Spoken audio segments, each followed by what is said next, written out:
The best thing about singing at Christmas is the cocoa caroling and fun. You know that one? Yeah, I know that song. Whoa, Yeah, go totally Yuletide. Taking a sleigh ride. Good. Santa shirt, ranger skirts. Mm-hmm. Hey. Watching Watching the windows fog, drinking some eggnog. That's good. Fill up a stocking. I spray on some flocking. Put up a tree. Please. Sports on TV. I want to be free, yeah, to feel the way I feel. Man, I feel like some Christmas.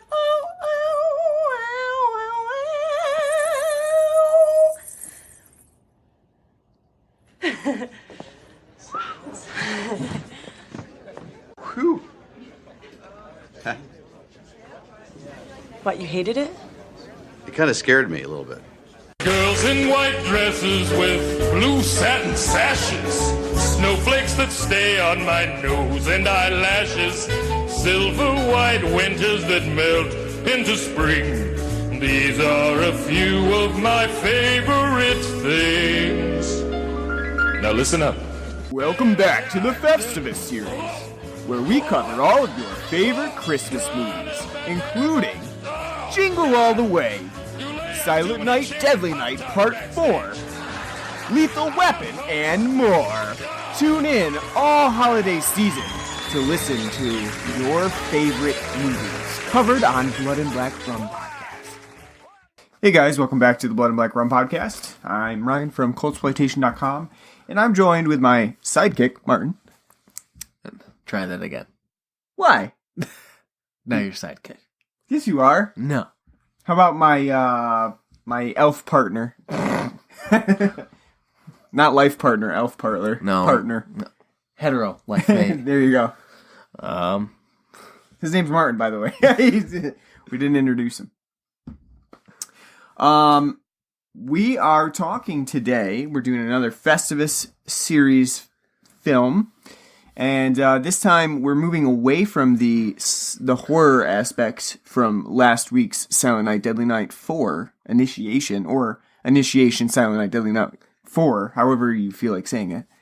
We're moving away from that sort of body horror, and we're going to a completely different direction.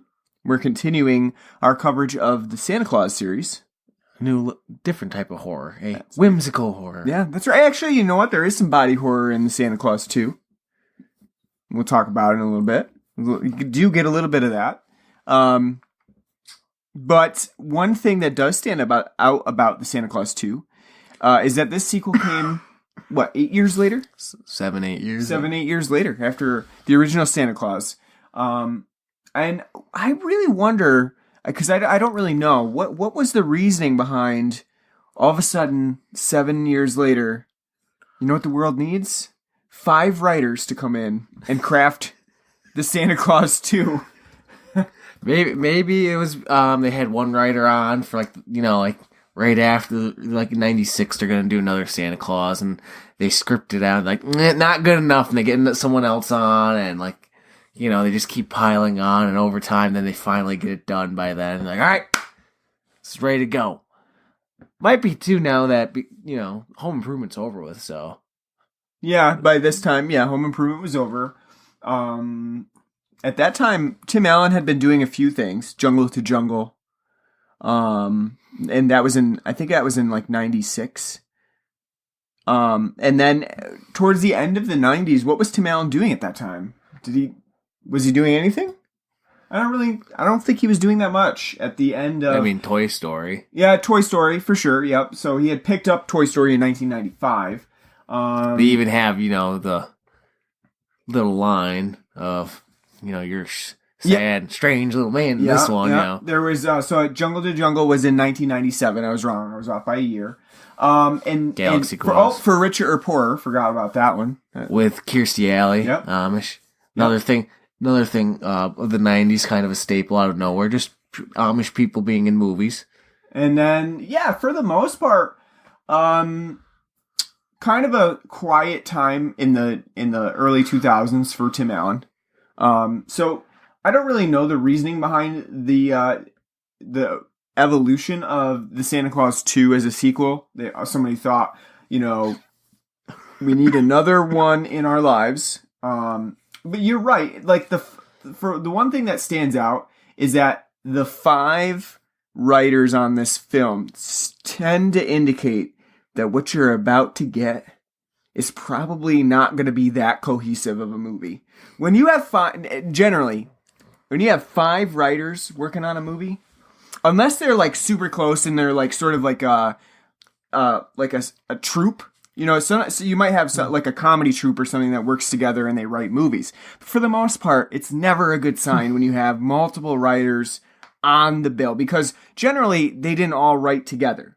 Somebody wrote it, and somebody looked at it and was like, "This is not, this is not that good." So we're gonna have somebody come in and rewrite it, yep. and then and then everybody gets their name on it, because you can't really, if they used even like some of the original ideas from the first script, you can't really just take their name off of it. So you have to sort of give them all credit for it, and so it's not really a good, when you see that flash up on the screen and you just see like all of the ampersands, the whimsically written ampersands, like this is not going to be. The best film. Is certainly not going to match the original Santa Claus in terms of quality. And one thing about the Santa Claus 2 that's pretty well known, I think, at this point in 2018, is that it's probably one of the most played films on TV now, because the rights are so easy to get. ABC Family, or I guess what it's called now, Freeform, basically plays it all month long. Santa Claus 2 and 3. They're the ones that are the constant go-tos. Probably Santa Claus is a little bit more expensive to get the rights to. That's for the Disney Channel. That's right. Yeah, they save that one. That one's, and actually, you're probably right. The Disney Channel probably doesn't play Santa Claus 2 and 3 as much. They probably play it, but maybe not as much as the original Santa Claus. I remember I saw Santa Claus 2 in theaters. Rushed right out and saw it. Christmas staple. Did not. Yeah, I didn't figure you to be a... I've seen most holiday movies in theaters. Saw Deck the Halls in theaters. Saw The Grinch in theaters. Which one? Both. Yeah, not the 1970s TV version, obviously. But I saw this one in theaters. At the time, I think I enjoyed it. I think we all were sort of in agreement, though, that definitely was nowhere near as good as the Santa Claus. I can just see your dad's reaction at the end of the movie. He's like, I think I liked it, Dad. Yeah. Was it 2002? I would have been, what? 12, 13. Yeah, something like that. I think we thought it was cute. It was an okay tale. Something now that you would very commonly see as sort of a Disney Channel TV movie rather than an actual theatrical release. Even for 2002, when Disney Channel was pumping those movies out, this is definitely more in the wheelhouse. I asked you, I'm like, the distributor fuck it up? Like, this was supposed to go straight to the channel, and they like accidentally put it in the theater, and they're like, oh shit. Oh, well. Even the Santa Claus 3 got a theatrical release, which I really thought was stretching it at that point. Well, because it has Martin Short. True. You got to if you're going to pay the money. Well, probably the same thing with Tim Allen. They're like, we probably should have just recasted him, but, Yeah. One thing that I thought was kind of interesting was that they considered getting Jamie Kennedy for Bernard instead of David Krumholtz. And I don't know if that means that they were considering that. I doubt that means that they considered him for the original Santa Claus, right? I mean, that wouldn't make any sense. Jamie Kennedy for the original Santa Claus? I don't think so. But I am thinking that they were considering recasting Bernard for this film as Jamie Kennedy. I think it would have been...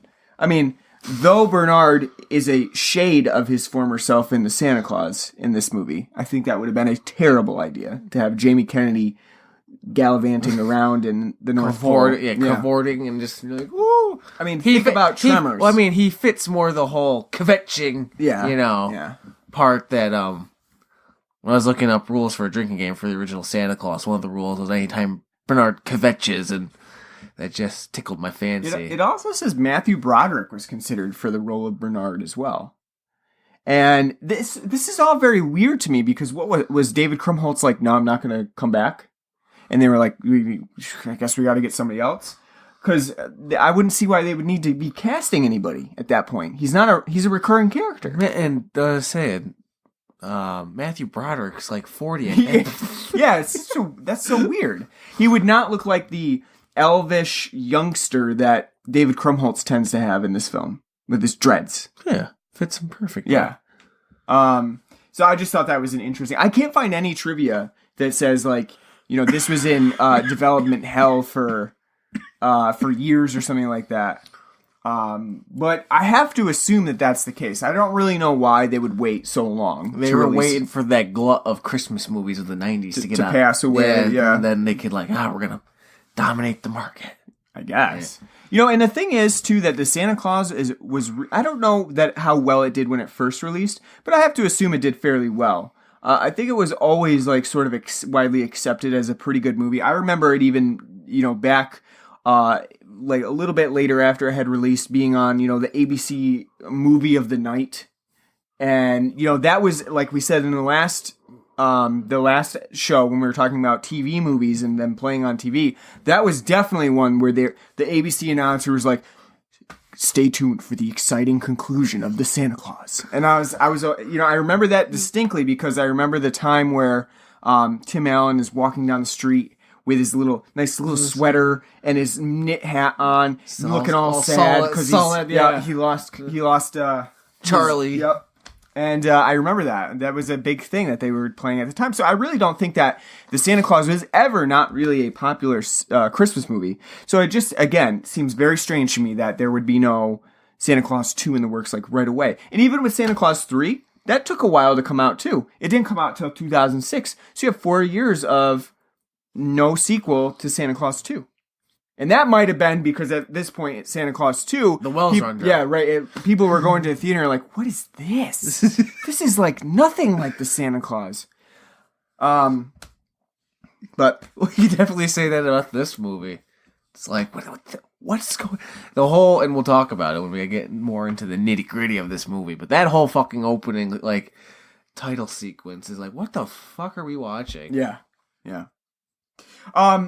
I just want to break in here, and then we will actually get to the meat of the Santa Claus 2 by saying that, as you can hear, Martin is a little sick. He has a chest cold and congestion, so we didn't really do much drinking today. Obviously, he's trying to increase the fluids, but not the alcoholic fluids. Well, unless you got some brandy, so you can sweat it out. So we're skipping the beer talk this week, so that Martin can heal and be well. And you might hear some retching and coughing on the show, and that's just because Martin's hacking his lungs out. So, like I said, and I'm not going back in to edit it all out too. Yeah, well, like I said, I'm leaving it. It's either a chest cold or I caught a recent Game of the Year candidate protagonist tuberculosis. One of the two. Yep. So if you hear him coughing his lung out, just try to tune it out. I'll talk over him. All right. So Santa Claus 2. Where to begin with the Santa Claus 2? Well, we can start right with the opening. Yeah, the opening, as you said, is a very almost, and at this point it wouldn't have aired yet, but it does remind. I don't think it would have aired yet. Let me look though, because I'm not certain. But it really is sort of like ripped from Lost sort of thing, like them flying some sort of airplane, like I don't know if it's like what is that NORA, whatever the National Weather Servicing that does the whole Santa. I don't fucking whatever they're called. The tracking. Yeah, the Santa tracking. It's like something like that where their plane is flying over the North Pole and they're picking up the sound from the North Pole, causing all of the elves to need to go into ElfCon mode in order to hide the fact that Santa Claus is hunkered down underneath the ice in the North Pole. I think the biggest issue is that the North Pole fucking magically, but it grew in the years that Tim Allen has become Santa. It went from being like hidden underground, this little workshop, to now it's a fucking city. Santa's been industrializing. I'm like, no, the kids don't want your goddamn shitty wooden carving toys no more. No. And also what we see, too, is Get that PS2 out there. Come on, let's go. The North Pole now has like a magical colon that you fly out of to get to regular land. Whereas in the first Santa Claus, all they do is they go to that pole in the middle of the North Pole and they open it up and then, you kind of go into the ground. And that was it. As the whimsy picks up, that Christmas whimsy the elves music. start singing. And everybody But no, it's already going on here. Yeah. At first, when they were doing the whole, scanning around for sounds, I'm like, what are they doing? Like a fucking giant, elf version of, Battleship or something?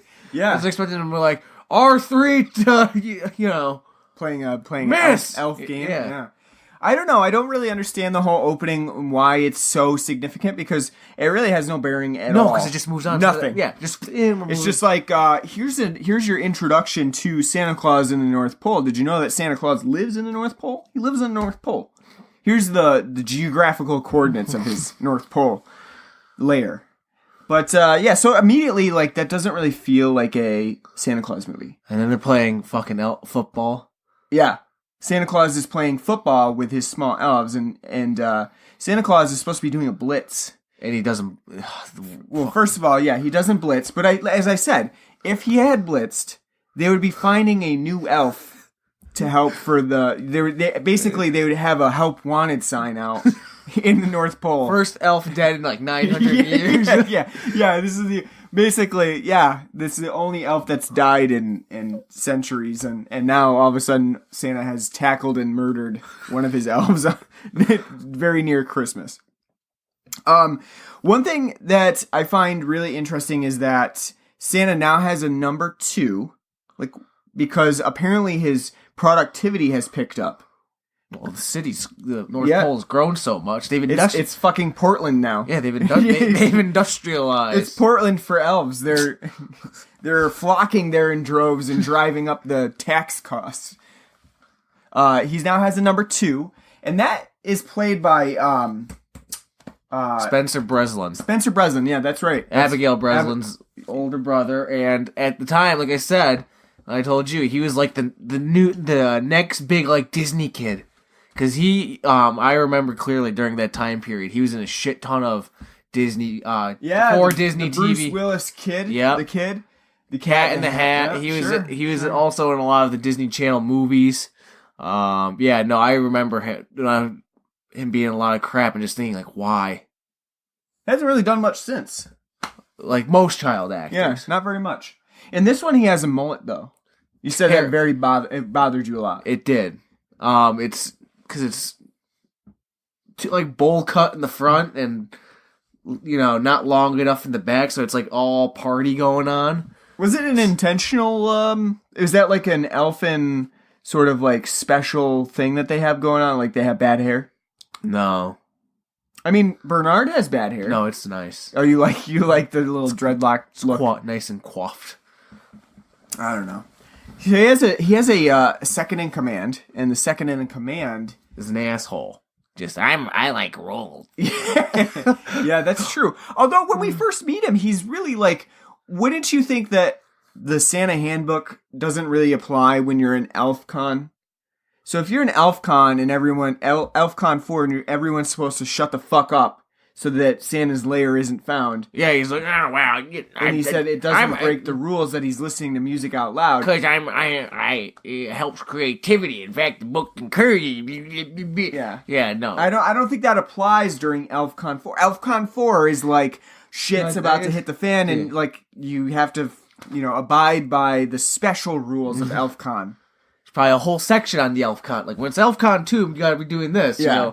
or that. When it's ElfCon 3, you can do this and that, you know. Which begs the question, like, when is there a time where ElfCon 1 is acceptable? It's just like, you know what? We're at the minimum range of needing...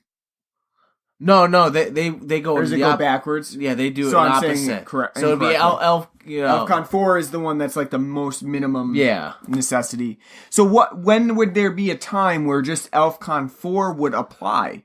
Because it seems like, even in this case, the airplane is flying overhead. They can't really tell if like ElfCon 1 through 4 applies. It's just, they're taking a guess based on how close the plane gets to. So even if anybody is just like, sort of exploring the area, I don't understand the ElfCon-ness. They should just go... If a penguin gets too close, like... Oh. Yeah.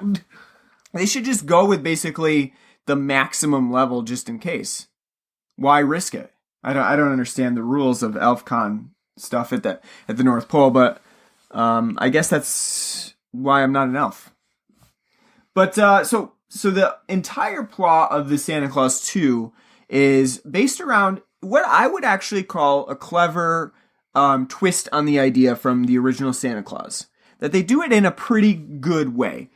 There's a twist that on the card from when Tim Allen originally puts on the Santa Claus suit and becomes the Santa Claus because of the first Santa Claus. There is a very, very, very minuscule little piece of writing around the edges of the card that says there's a second Claus, it's the Mrs. Claus, and that Santa has to get married. Does not specify really a time frame that we know about, but apparently it's within 8 years.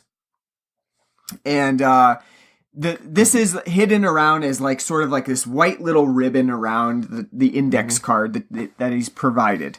So which begs the question, why did nobody inform him of it before? Right, that would be one. No, big especially question. because Spencer Breslin is the keeper of the rules, so Yeah. he knows good and damn well. Hey, buddy, by the way, you gotta get a lady up in here and start, you know. That would be one really big question. Is why did no one ever feel the need? Maybe elves don't experience time in the same way that we do, so they were like, well, we got lots of time. They kept procrastinating, and then eventually it was too late. That wouldn't make sense, though. I because know. Christmas is once a year, so you already know a year's gone around. Like, I know. Oops, No, it doesn't make sense, but why wait 8 years to have to get married? I guess I will say that, though somebody was really an asshole who designed this card, this business card of like, this is the Claus, and it seems like it was written in so that anybody's taking on the Santa Claus persona is like getting ass fucked for this, because it's like, you really don't want this job, but you're forced into it, like, making sure that they don't know the terms of their acceptance. I don't know why they would do that, but... Well, you know what? He should have got a lawyer before he put that... That is true, that's true. Yeah, anytime you see Santa Claus now and there's like a suit or something, get a lawyer first. Like, I just want to make sure that I'm clear on the terms of agreement. It's like, how after watching that South Park episode, you'll always read the Apple's end user license agreement to make sure, you're like, I'm not going to get turned into a human Sentai ass, am I? Whoever designed this card was an asshole. That's for sure. But yeah, you're right. Why would Curtis not inform Santa of this like a long time ago? Because he is a stickler for the rules, and obviously Bernard would know as well. And Bernard has sort of softened over the years, because in the first one he was actually a nice a character who would deliver a lot of good acerbic humor. And you've been waiting to... No, I haven't actually. It just came to me, but that's gonna have to be a new gimmick on the podcast. Just having a tracker of all words you just bandy out there, like you're like waiting for like use this. It's true. Yeah, I do like using words. It's fun. But I do too. But it's just it's. But I did like, Bernard in the first one's sort of a highlight because he stands out as being the one person who's not super giddy about Christmas. He's sort of... Yeah, he's pissed off. Yeah, he's down to earth. He's, not super happy with Tim Allen coming in and, being sort of hesitant about accepting the position. Well, because someone's dead. True. Yeah, that's true. He's like, shit, now we gotta go get the body, and, that is true. You forget about that, the sort of morbid details of, like... the first one, like, oh, oh yeah, he's dead. That nice little gentle, like, you know, as he's lying there up just about before he dies, waving to Charlie, like, have fun. Maybe he's like, sweet release. That's right. I finally. Yeah. Unfortunately, none of those elves are really going to get any closure from that, too. Because Tim Allen immediately takes over. So there's really no, we don't see the Santa Claus 1.5, the funeral, after Christmas, something like that. But they're never going to get closure from it. But anyway, yeah, I mean, in this one, Bernard has really sort of sweetened up to the whole... oh, it's Christmas! Right, yeah, Scott. He's really gotten on Scott Calvin's good side. He's become Scrooge at the end of A Christmas Story, going, it's Christmas, it's Christmas! Yeah. Just like, what are we gonna do? Ooh, yeah, he seems super giddy in this one. Just like, flamboyant for no reason. Like, I mean, he's still not like Curtis in that, like he's sticking to the rules or, he's still sort of businessy, but... Well, the difference is, in the first one, he was sarcastic and pompous. Yeah. And really dry, which was funny. Here with Curtis taking on that role, but he's also a stickler for the rules, which instantly makes him unlikable. Because nobody likes, well, according to Section 5. Nobody likes that. And the fact he's a fucking kid. And he's 900 years old. He's a fucking kid. It's just, it doesn't work. I don't think the dynamic works as well. Yeah. I think it would have been better to keep Bernard being the stickler and having, maybe Spencer Breslin be like Santa can't wait to be doing all this fun shit. Maybe they didn't want a stickler, though, because they already have Carol, played by Elizabeth Mitchell, as the main person, antagonist, sort of stickler person at the beginning of the film, where she's sort of the very serious principal who's frigid, ice cold, exactly, ice queen, basically. Eyes and vagina are the gaping maw, like where stars go to die, and that's true. she even had a student look into her eyes and she's like, "What do you see?" And she's like, death. Yeah. It's cold and I see nothing. It's just the void. And she's like, "Good, you'll be picking up trash for the rest of your life. Can't do that anymore." She'd be, she's fired for that. She's a little too harsh in this one. I don't know that the superintendent or the board members would be on board with that. Gotta be a little bit nicer to your students. Make sure they run all over you. But maybe that's why they kind of toned Bernard down in favor of having Carol be that sort of person who's on the wryer side. At the same time, I think that there's actually two main ideas at play in the Santa Claus 2. There's the whole Tim Allen has to get married because it's part of the Mrs. Claus. So there's him and exploring his dating life and and then going out with Carol. And that's one aspect of it, him in the real world. And then you have the other side of it, which is Curtis creating this sort of clone plastic toy Santa, and then letting him loose in the North Pole and letting him do his thing to make it so that they see, the elves think that Santa is still there and making sure that Christmas goes as according to plan. Which is dumb as hell. Why would you ever hide it? They've been doing it for 1,000 years. The 8 years before, they got on just fine. Getting Christmas up to speed in time for Scott Calvin to make his way up to the North Pole because he killed Santa and he's been gone all year. Bernard was running a tight ship, but now because he's all oodles of fun. Now they're having too much fun and they can't focus. They're playing too much football in the dumbest way possible. They're having too much hot cocoa. Yeah. And they're apparently just letting some reindeer run all over the place rampant and not teaching them how to fly properly. Yeah, Chet. Because Chet's a fuck up.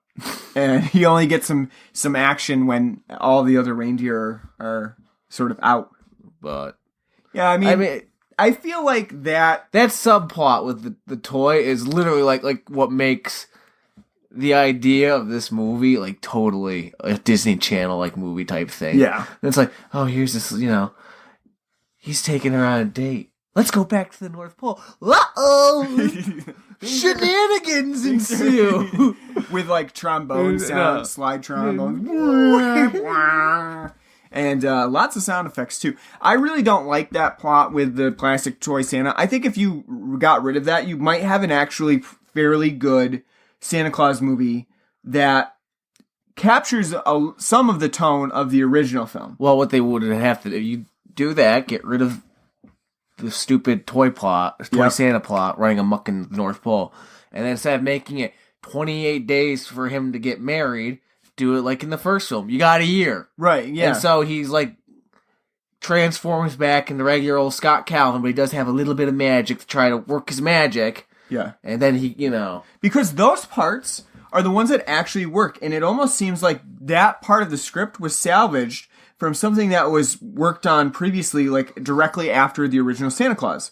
So the Mrs. Claus part of this film seems like it was already an idea. They may have already had it in the works for a sequel, and it kind of got shelved.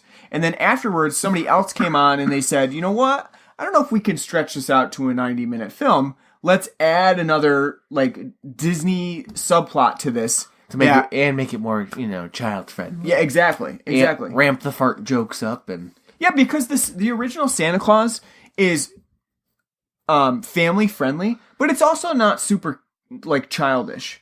It's more of a family movie. You adults will get some of the humor in it. Kids will like some of the other antics to it. But it was more of a family movie. And the Santa Claus 2 is sort of the opposite. It's gotten rid of the family element, and it's really more for kids.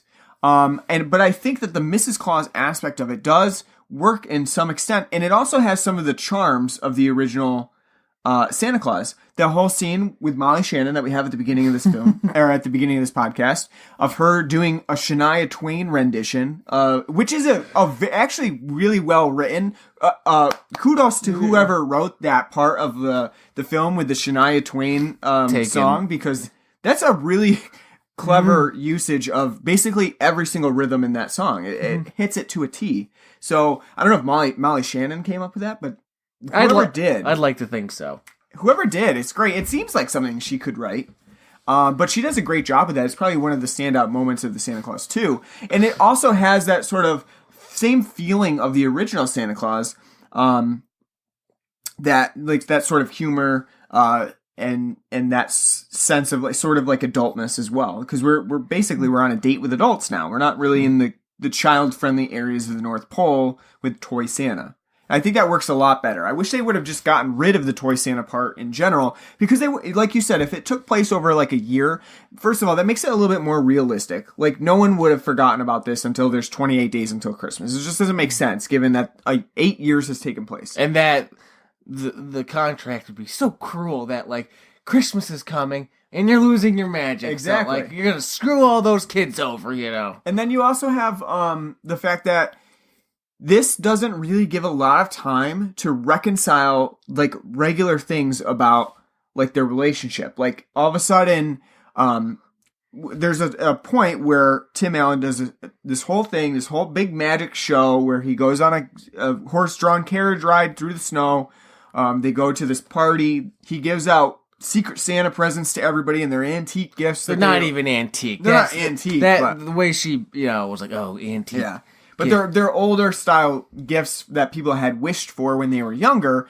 And as you mentioned, we don't see a crossfire in there. It's unfortunate. Did see a creepy crawlers. There was a creepy crawler set. There was something. Rock'em Sock'em Robots. Yep, Rock'em Sock'em Robots. Holly Hobby. Holly Hobby, I don't really know. Not really something that I that's older. Yeah, that's before the Easy Bake. And then there was Toss Across, which sounds like it's just cornhole. It's tic-tac-toe with beanbags. So you just basically it is sort of cornhole, but we had that too. That was just called tic-tac. Yeah, it's tic-tac-toe basically, and you just throw the beanbag and you try to get tic-tac-toe with it. A little bit more skill involved than just writing X's and O's. So. But the guy who does that sort of looks like he seems like Perd Hadley from Parks and Rec. I don't know if you've seen that before, but Perd is a newscaster and he just gets excited over everything. That's what that guy sounded like in there. Toss across! Going nuts for it.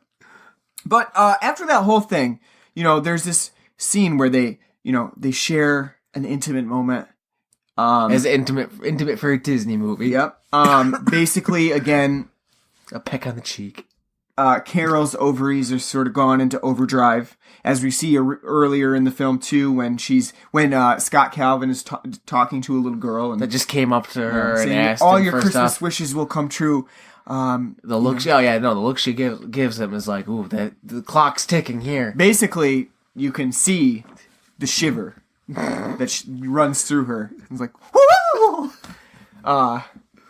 But after that, so she's thinking, Scott Calvin, this was so magical. There must have been some magic involved. I can't believe that you would be able to get me the gift that I told you 1 hour ago that I really wanted as a kid. And she's thinking, it must be magic. And then Scott actually tells her, you know what? I am Santa Claus. And she doesn't believe him. She thinks he's just trying to get out of the relationship. Later on, we see Scott's kid, this fucking kid, who's super annoying and going through very annoying puberty throughout the film. And didn't quite make it into the cast of Goodfellas. I know, he looks like a cross between Goodfellas and whoever that guy is from The Sopranos, Joey or I don't know what his name is, but he does look like that. But he tells Carol, you know what? My dad really is Santa, and I want you to look at this snow globe that I got. And she immediately believes by looking into the snow globe. Because seeing is believing. And believing is seeing. The problem with that is that she's fucking seen a whole bunch of magical shit. How many towns decorate every single tree on the square with Christmas lights? You know how many man-hours that would take? When does it snow there? Magically just a dust-up comes and it snows. And how would anybody get all those presents in such short span of time? But you know what? I saw one little snow globe that had some, some swirly flurries in it, and I believe it doesn't make any sense. And that's because what would have been great is if she actually shook it, and then he comes. Yeah, he's like, "Fuck no, I can't!" Right after he got flown to the North Pole by the Tooth Fairy. I actually thought that. Yeah, I thought that would happen because he does like kind of shake it and she kind of shakes it. Yeah. And, that's the whole thing from the first film. He can appear at any time. But yeah. And you brought up a good point too, in like the whole scene where they all get these gifts from Santa, the adults do. Yeah. You're like, man, Santa's really vindictive. He is, yeah. So it's like so what's his reason but if that's the stuff that they really wanted. Yeah. Santa was like, no. And they didn't get it. It's not like you didn't believe. It's not like he had to give them all, everything they wanted, but at least like if they were, the last one thing, the good thing, like the one thing that they really wanted. And he's like, sorry, you got, you got a paddle ball instead. Yeah. Well, the other thing is too, like with the vindictive Santa Claus, and obviously this wasn't Scott Calvin at the time, so we don't know. Maybe Scott's not like that anymore. Maybe he's like, no, the other guy was a prick. Let me tell you. He was a prick. I'm not like that. But in this one, we do see like he knows all this stuff about people. He knows that they didn't get what they want. It's a little creepy because he can really manipulate people's emotions. We totally see that happening with Carol. She's totally manipulated within 2 days of meeting Scott and really getting to know him. She's manipulated. He's already manipulated her with all of his magic, and that really has done all of the, who knows if it's supposed to be true love, but who knows if she's really in love. Towards the end of the film, she doesn't even really seem like she's that much in love. She's like, this has all been so fast. And then Tim Allen has to lay the guilt trip. Well, if you don't marry me, then Christmas is... Nobody gets presents, all the kids stop believing. Christmas is ruined. And... Ed over there gets swallowed up by a mystical monster because the North Pole disappears. Everything ends. But you know what? You don't have to marry me if that's fine. It's a little bit of a creepy scenario. And I think if they had cut out the plastic Santa part of it, they would have more time to expand on that a little bit. At least make it so that there's not this like dire ultimatum that because they did even point out too when because now Judge Reinhold and the crew, they're all gung ho with Scott, and like, oh, we're all the happy, the happy family, the premise that would later go on to make the Will Ferrell and Mark Wahlberg vehicle, one of the step parents that work together. Oh yeah, Daddy's Home too. Yeah, that 1 and 2, yeah. So that's like basically what this is before that because like, oh, how's it going, Scott? Yeah, oh, isn't this great and wonderful? I know. So, but they even bring up, though, when they were first, like, talking around, like, oh, it took you 3 years to ask, of dating to marry me. And Judge Reinhold's like, wow, don't you just have commitment issues? Like, the first time I met her, day one, I already ran out to Kay, got her a ring. I don't even know he gets her a ring. I don't think we see that. I mean, they are married. What?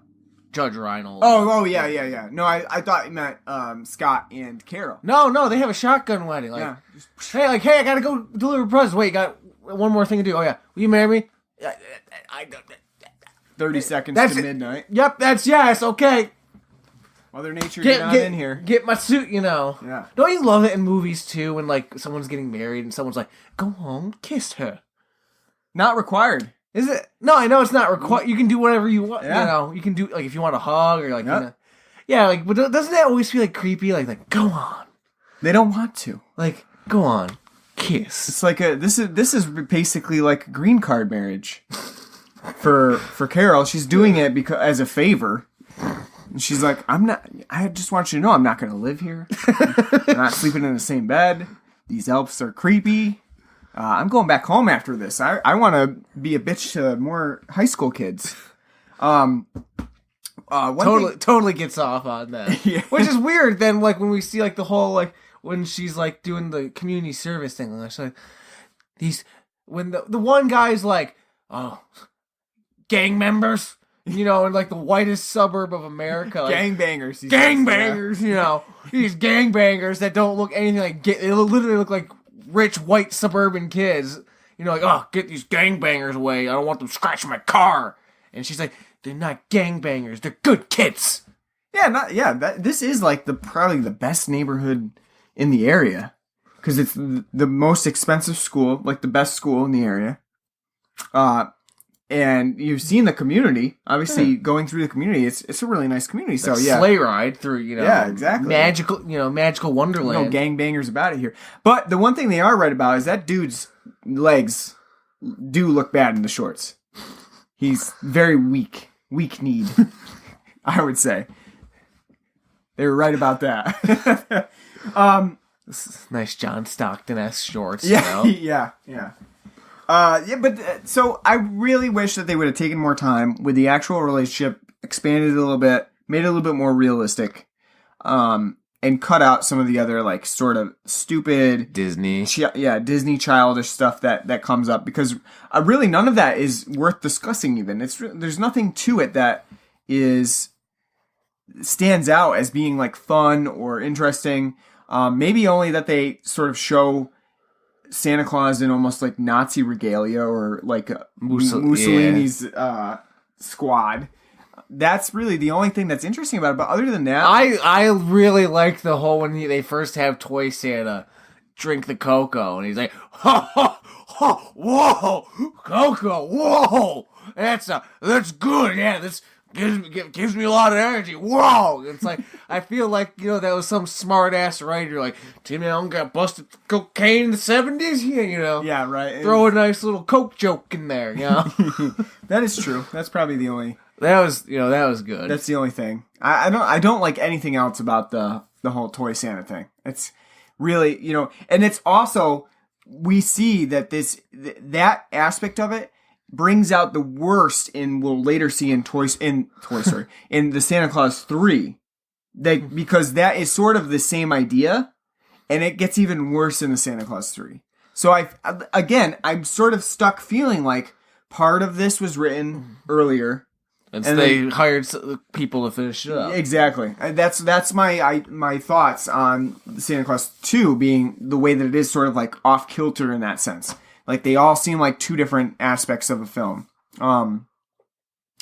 But one thing that we can agree on is it's always good to see Peter Boyle here again. Him and Kevin Pollak. I was thinking, yeah. Oh, God, Kevin Pollak. Yeah. That's, Cupid. I know. It's kind of weird that they have Peter Boyle come back. And yet, I don't know why, but it works for me. I mean, maybe he was the one that was like, you know what? You're doing another Santa Claus. I want to be in it. He just showed up. Yeah.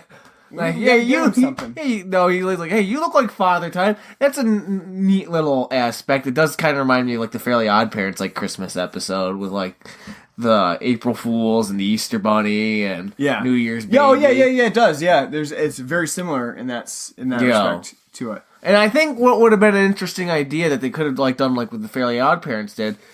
With the Fairly Odd Parents, all the fairies lose their magic on Christmas Day because it's all given to Santa, so Santa can do what he needs to do to give all the presents to the children. When Timmy wishes for Christmas every day, he can't fix it because the fairies, Cosmo and Wanda don't have any magic. Santa has all the magic, and to get that to change, he had to have the kids, believe in Santa to, and wish for Christmas to stop, and so that could be, done. So I think the idea that would have been interesting here is with the whole Santa's magic level here being like, and going off the whole seeing is believing bullshit. Have gotta have like a moment where like kids and everyone starts to believe in Santa and believe in the Christmas spirit. Not so much Santa, but I guess like the whole like Christmas spirit.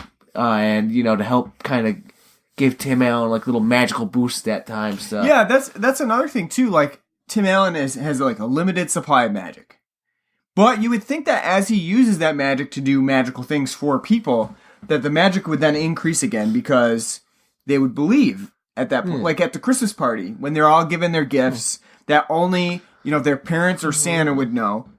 They should then believe a little bit more, and so that would boost the Christmas magic for Tim Allen. So he was, it's sort of like paying it forward. He does something nice, he uses some of his magic, and they give more back for it. That doesn't happen here. Use Deadeye to hit somebody, shoot somebody in the head, and then you do it manually, and you get some more Deadeye back, so you can go back into Deadeye. That's right. But, yeah, no, I think that would have been, because this whole magic thing is not even fucking explained. It's just like, hey, by the way, got some magic, and if you don't have enough magic, kick them back. Which, again, doesn't make any sense, because in the first film, Bernard just shows up at the house, magically. He's got his own magic, and, True, yep. So where the hell is his, elven magic? The elves come to save Santa from the jail. Yeah. How do they get there? Oh, they had, they had magic, too. Yeah. By the way, where are they? Oh, the special elves, yeah. What do they call them? Elves with attitude. Yeah. Elves with attitude. One thing we didn't talk about is the serious lack of Judge Reinhold in this film, though. He gets second billing, too. I know, he does. He gets second billing, but he really doesn't get much time in the film itself. I just love how every time he sees Tim Allen, he's like, hey, bud! Hey, how's it going, bud? Hey, bud. Still, it's been 8 years later. It's 2001, 2002. Still rocking those sweaters. Like 1990. He hasn't changed at all in this film, really. No. They could have shot... The only thing that changed about him is like his hairline is shrunk. Yeah, a little bit. It's a little receded, but other than... They could have shot those scenes in the same time as the Santa Claus 1, and you wouldn't really know. Or at least they did a good job of making sure they got the same type of sweaters. Because they are just as hideous as the Santa Claus. They're not hideous, they're beautiful. One says literally igloo on it or something. Even though it's not really supposed to. It looks like it says a word on it. Because the pattern is that bad with it. But, I don't know. I wish they had gotten Neil in there a little bit more. I wanted to see more antics with Neil and Scott, because in this film, Scott, has sort of outgrown some of his sarcastic attitude. For the most part, he has up until when he has to go to the high school. Yeah, the conference. Yeah, he sort of slips back into regular Scott from the original Santa Claus, that's why there's some of my favorite moments, because he does have that sort of sarcastic attitude at times.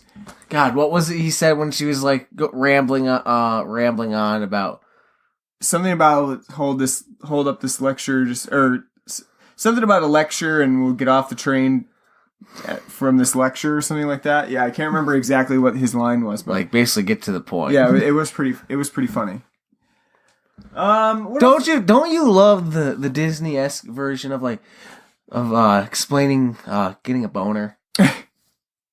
Yeah. Oh, I hang out with this girl and I go to the mall with her and stuff, and then when we're really good friends, and all of a sudden I start to notice her hair and how she looks, and now I have a weird feeling in the pit of my stomach, and I care about how I look and stuff. Well, that's why Charlie's on the naughty list, because he had a wet dream and immediately put you on the naughty list. Can't be having those unpure thoughts. It's kind of like Codename Kids Next Door. It's like once you hit like 13, it's like, all right, you're no longer part of it. So you can't be. So now he's getting wet dreams. Like, all right, now you're done. And honestly, he's probably just on the naughty list because he's fucking annoying. He's also become an expert repeller. Somehow. Yeah, I know. Who taught him? Did he learn from the elves? You know what, though? No, you know what was? One year Santa Claus brought bungee cords and lanyards, carabiners and stuff, and was like, here you go, start your own rappelling club. And then also became an expert graffiti artist at age 14, And a speedster at that. He's doing like massive graffiti murals in 15 minutes. In which the principal just happens to be there too. Yeah. And while I'm doing this to impress the girl, and she's just sitting there like watching, like yeah, who wants to? Why would you bring her to show you do it? Wouldn't you want to show her afterwards? Like, look what I did. Yeah. That would be like the real bad boy thing. Like, look, I finished it. I didn't get caught. He gets caught. I know, but we do get the like. She's like, "This is dangerous, Charlie." I kind of like it. Yeah. And as your good old wife said, "Oh, she's horny." Yeah. You know what though? When he got caught, she's never to be seen again. So she was like, oh, no, he's a loser. He got caught. She was there when they were snowballing the principal's Oh, that's house. true. Yeah, they were. Yeah. But then that whole line is just dropped. Yeah, that's dropped too. Yeah. Yeah. That thread. So the Santa Claus 2 brings up a lot of interesting ideas that aren't explored in the film. And one that I saw going around on the internet, which I thought was pretty fun to talk about, was the fact that if Tim Allen has a Mrs. Claus, then so did the previous Santa. So where did Mrs. Claus go before? Does she immediately like disintegrate when Santa Claus does when he falls off the roof? Is she like forced to like be just forced out? Like, no, all right, so there's no more. Turns back into a normal. She wasn't there when he got back, so yeah, right. She just like the elves just like throw her out, packed her bags, like no more, no, and they don't even send her with a reindeer or anything. No, just like you're out. Find your way back from the North Pole. That's it. Sorry, Santa's gone. We got a new one coming in. Yeah, so, yeah, she's gone. There's no sign of her. So who knows what happens to Mrs. Claus once, Mr. Claus dies. Also, one thing I think about in this film is, especially with the lifespan of the elves, we're talking 900 years here. Obviously, Santa Claus lives on in perpetuity, like you like to say, that fun word. What happens when his son dies? Charlie dies. Because he's going to outlive Charlie for sure. So you have to cast magic on Charlie to be like, here you go. No, he's just probably going to sit there sullen in like his chair, like, seen some familiar faces. Just like... Yeah. Just like... Yeah, I was thinking about that. Like, there's no... Like, you can't, like, turn Charlie into an elf or anything. He's human. He's gonna die. Yeah, Neil and your ex-wife. Yep, they're all gonna die. Yeah. Santa's gonna have to watch all of his family and friends die. And how do you think that feels to know, like all the children, like he knows them and that they've been good and the thing they want and stuff. So what about that little girl from the first one that was nice enough to remember that Scott was lactose intolerant and changed it up, and like he's gonna be sitting like 70 years from now, like, huh?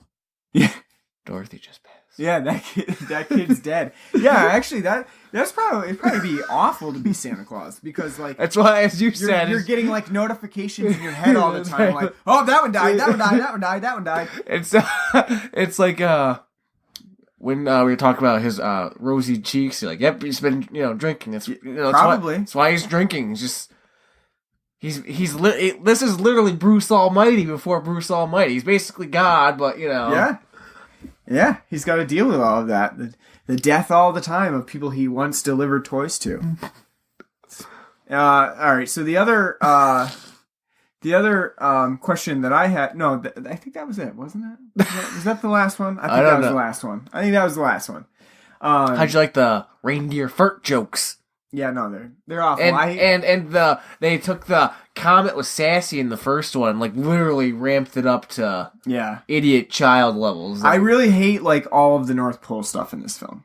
I just get rid of most of it, and I would be fine with it. I really hate the whimsical music. Yeah, it's too whimsical. Yeah, it is. There's a lot of it. It's kind of like how in the first movie when you go to the North Pole and that whimsy like Christmas time. Yeah, I hate it. And then this whole film soundtrack is nothing but overly whimsical Christmas music and the worst of the worst early 2000s pop punk. Yeah. Really weird combination of you get like the pop punk and then you get as Molly Shannon's character says the country western. Santa's got a brand new bag at the end of the film too, so you get really weird like different. I feel like she had to have ad-libbed that because literally, no, I don't think anyone since like the 1940s has been like, check out this new country western song. Yeah, the country western. Yeah, that is funny. It would have been great if Molly Shannon was Mrs. Claus. Yeah. Just like running around, I baked cookie, She would have been great as Mrs. Claus. One thing I would like to see in like the Santa Claus 4 is like take on Frosty the Snowman. Make it like Godzilla movies. Like now that the next one's gonna be Jack Frost, like then Frosty. And then... Well, sort of like that. But I would have rather have seen like through some accidental Christmas magic, the old Santa Claus comes back from the dead. But he's like like he's a rotting undead corpse Santa Claus, and like I want my job back. And they have to take this undead Santa Claus on at the North Pole. It would have been more fun. Yeah. Who knows? Maybe after Last Man Standing wraps up, Tim Allen's gonna be like, huh? Or Santa Claus 4, Santa gets a lawyer, and then just all the the legal battles that Santa has. Santa gets a divorce. Well, yeah, so what happens if let's just say on like the minimal spectrum, Santa gets a present. And then the parents accidentally get that present too for the kid. So like, cause the elves have been building this shit. So they've already sort of got this idea in their head of like, this is the ultimate present that this kid wants. I think it's, he gets them the stuff that the parents aren't going to get that he knows. Yeah, but what if they change maybe their that's mind so at the last minute, so maybe that's why those kids don't end up with the gift that they want the most. Cause he's like, I'll leave that to the parents so they can... And then they don't come through. Yeah. Wow. Shitty parents all around. Yeah, deep there. Or, what happens if... But he got that one family a fucking canoe, though, in the first That's true, yeah. But what if Santa Claus gets the kid a gift, and then the parents are really pissed about that gift? That's why Santa needs a lawyer. Because then thanks, Santa, for fucking... Get my kid Mr. Bucket. Now that thing just runs around. Or like a drum set. And now this kid is just fucking loud on the drum set.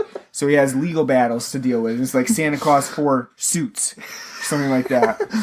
Law and Order Santa Claus 4. I want to see that. Like just the ins and outs of like the legal process of Santa Claus. Court battle with Hang 'em High McCoy. Yeah.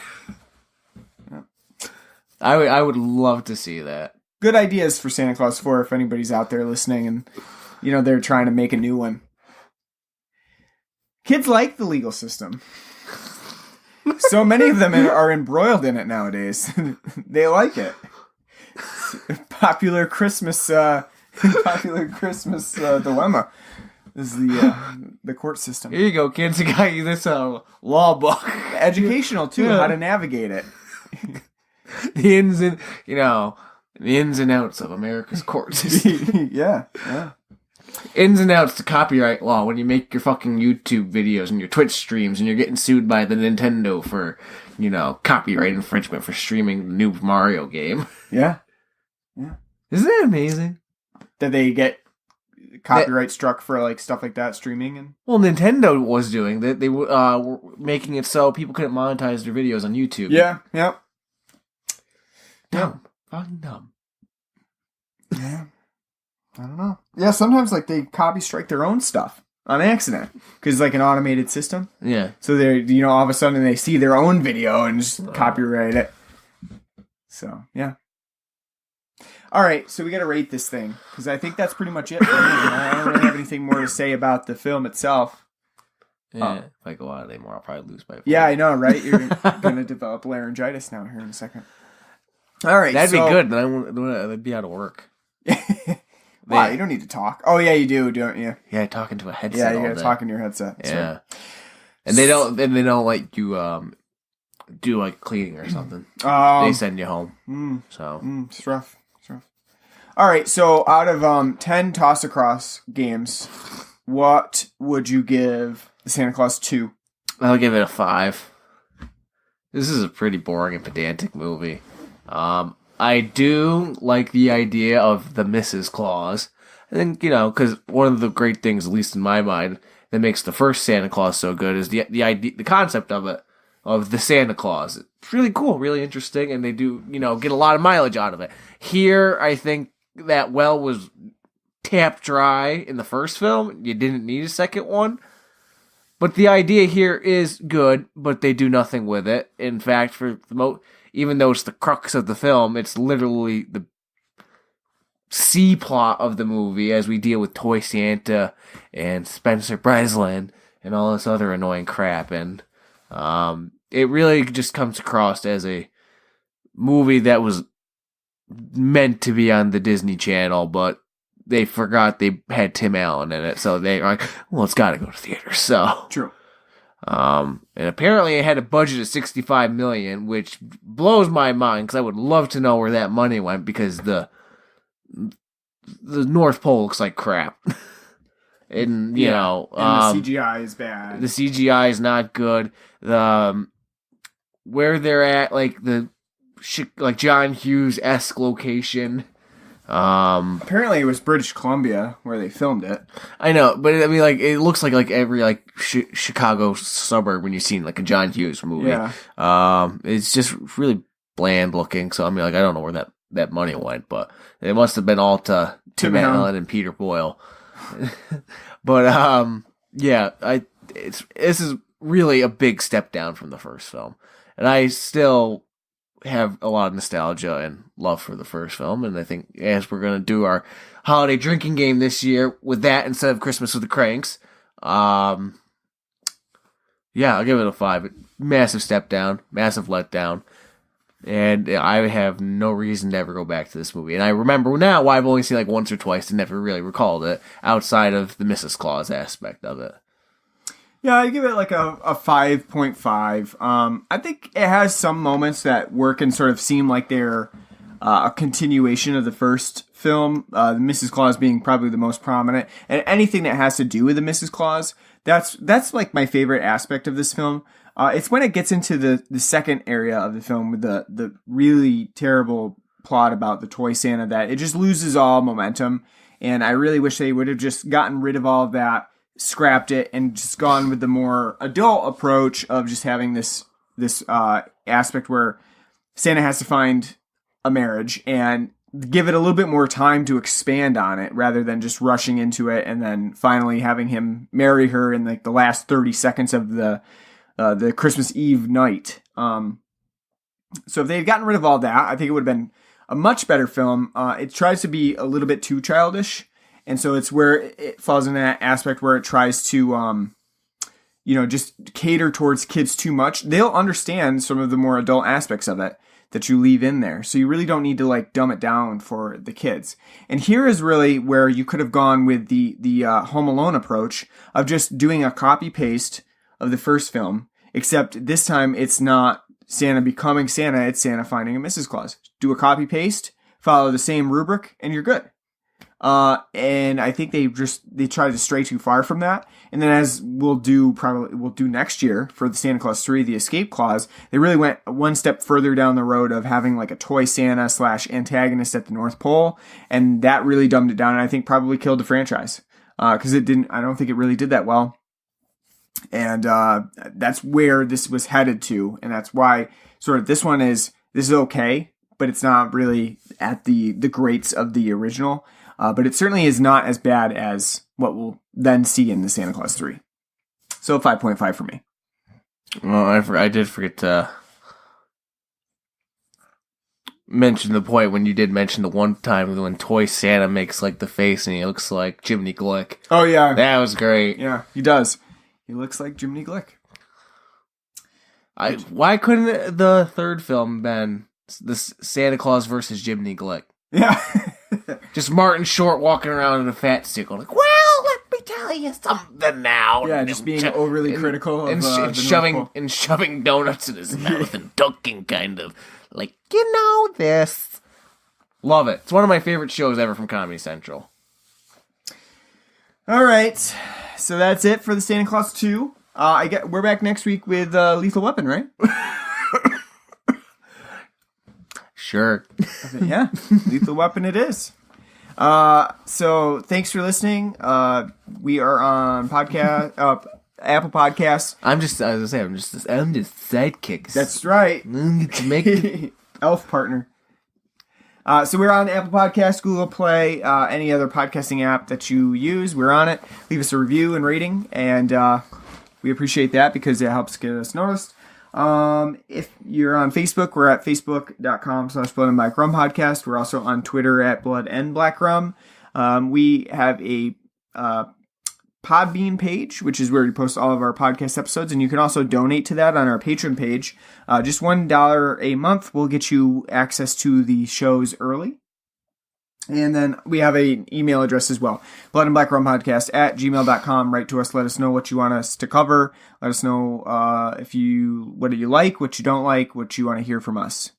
Thanks for listening. We'll be back next week with a new Festivus episode series on Lethal Weapon, and we hope you have a great holiday season until then. Take care.